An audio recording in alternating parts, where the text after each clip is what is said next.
Israel पर अब बहुत बड़ा हमला होने जा रहा है। इजराइल ने जो ईरान पर हमला किया उसका जवाब ईरान इस अंदाज में देगा कि पूरी दुनिया उसको देखेगी और उसे एक एग्जाम्पल के तौर पर याद किया जाएगा। ईरान ने पूरी तैयारी कर ली है और तैयारी इस हद तक है कि ईरान ने सभी अरब देशों को एक साथ चेतावनी दे दी है कि इस बार हम बड़ी और घातक मिसाइलों का इस्तेमाल करने जा रहे हैं और उन्हें रोकने के लिए कोई भी बीच में ना आए, नहीं तो आपका नुकसान होगा जिसके जिम्मेदार आप खुद होंगे। हम अरब के आसमान से उड़ते हुए जाएंगे, अब हमें कोई रोक नहीं पाएगा। ईरान ने साफ कर दिया है, ऐलान कर दिया है और इस ऐलान के साथ ही फाइटर जेट का डबल अटैक करने की तैयारी में ईरान है। हमले के लिए ईरान ने Su-24 बॉम्बर्स को तैयार कर दिया है। इजराइल ने हमला स्टार्ट किया है। हमला रोकने के लिए Iran fighter jet secret bunker से बाहर आ चुके हैं। पायलट अलर्ट मोड पर है। इजराइल के किसी भी हमले का जवाब देने के लिए तैयार हैं और इजराइल अब अपनी खुफिया एजेंसियों के जरिए यह जानने की कोशिश में है कि हमला किस तरह का होगा। हलचल है न सिर्फ इजराइल में बल्कि अमेरिका भी हिला हुआ है। उसका फोकस अपने यहां होने वाले राष्ट्रपति चुनाव से ज्यादा इस बात पर है कि ईरान की तैयारी क्या है। इजरायली खुफिया एजेंसियों ने इस बात का डर जाहिर किया है कि आयतुल्ला अली खुमैनी के कहने के बाद ईरानी सेना एक बार फिर हमले के लिए जोरदार तैयारी कर रही है। कई news channel, Arabia news channel ने बताया है कि ईरानी सेना पिछले महीने इजराइल के जवाबी हमले के बाद एक और हवाई हमला करने के लिए तैयार है और अब जब इजराइल ने ईरान पर हमला किया, तेहरान पर हमला किया, तो फिर अब जवाबी हमला तो होगा। यह रिपोर्ट तब आई है जब खमैनी ने इजराइल और अमेरिका के खिलाफ जमकर बयान दिए। उन्होंने इजराइल के अक्टूबर के जवाबी हमले का कुचलने वाला जवाब देने का वादा किया था।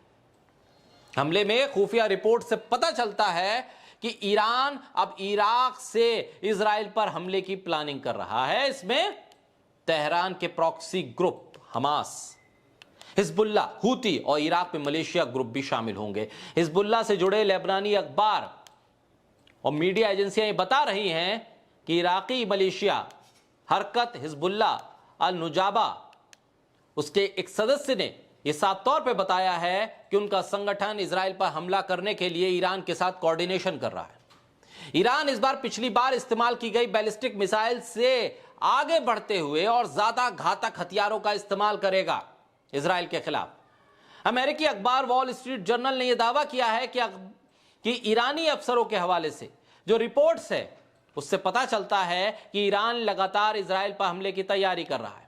वो अपने हमले में ज्यादा शक्तिशाली और खतरनाक हथियारों का इस्तेमाल करने जा रहा है। ये हमले किसी वक्त भी हो सकते हैं। पिछले जो 2 हमले हुए हैं उससे ज्यादा खतरनाक हमला होगा और जो पिछले हमलों में हथियार इस्तेमाल नहीं हो पाए उन हथियारों का इस्तेमाल भी होगा। अब इजराइल अमेरिका से गुहार लगा रहा है कि मदद की जाए, क्योंकि जिस तरह से पिछले हमले में सीरिया से लेकर अरब तक ने इजराइल का साथ नहीं दिया। सिर्फ जॉर्डन की हवाई सीमा खुली हुई थी जहां से इजराइल ने तेहरान पर हमला किया था। अब हो सकता है क्योंकि जॉर्डन में जन आक्रोश बढ़ता जा रहा है इजराइल के खिलाफ और उस जन आक्रोश को अगर जॉर्डन नहीं रोक पाया तो फिर इजराइल का साथ देने की हिम्मत अब जॉर्डन नहीं कर पाएगा। हालांकि ईरान ने साफ कर दिया है कि वो किसी के दबाव में नहीं बल्कि अपनी आत्मरक्षा में हमला करेगा। सऊदी अरब ने यह साफ तौर पर कह दिया था जब इजराइल ने तेहरान पर हमला किया कि अब ईरान अपनी आत्मरक्षा में अपनी संप्रभुता की रक्षा के लिए हमला करने का हकदार है। और अब ईरान जिस तरह की तैयारी कर रहा है, जिस तरह के हथियारों का इस्तेमाल कर रहा है, फाइटर जेट्स को जिस तरह से तैयार कर दिया गया है, तो साफ तौर पे बता रहा है कि यह हमला जो ईरान करने जा रहा है वो बहुत ही घातक हमला होगा। अमेरिका में राष्ट्रपति चुनाव की खबरों के बीच अमेरिका का पूरा खुफिया तंत्र और इजरायली मशीनरी इस बात की जुगत में लगी है कि कैसे उस हमले को टाला जाए, क्योंकि अभी अमेरिका इस स्थिति में नहीं है कि वो इजराइल की सीधे तौर पर मदद कर पाए, क्योंकि चुनाव है और चुनाव के बाद जब राष्ट्रपति का चयन हो जाएगा तो फिर पदभार संभालने के लिए कुछ महीनों का ट्रांजिशन वक्त है और फिर कहीं दिसंबर या जनवरी में जाकर अमेरिका के राष्ट्रपति के पास शक्तियां आएंगी जिसके तहत वो इजराइल की मदद कर पाएंगे। और तब तक ईरान ने अगर इजराइल पर यह घातक हमला कर दिया तो फिर इजराइल इस हमले में अमेरिका को साथ में खड़ा नहीं पाएगा और उसे इस हमले से खुद निपटना होगा, जो इजराइल के लिए बहुत मुश्किल हो जाएगा, क्योंकि एक तरफ तो लेबनान में वो मोर्चे पर हार रहा है, दूसरी तरफ इराक से भी अब हमला शुरू हो गया है, सीरिया की तरफ से हमले हो रहे हैं और वहीं अब ईरान की तरफ से होने वाले हमले से निपटने के लिए जो इजराइल का डिफेंस सिस्टम है वो इतना मजबूत नहीं है कि इस बार के हमलों को वो रोक पाए।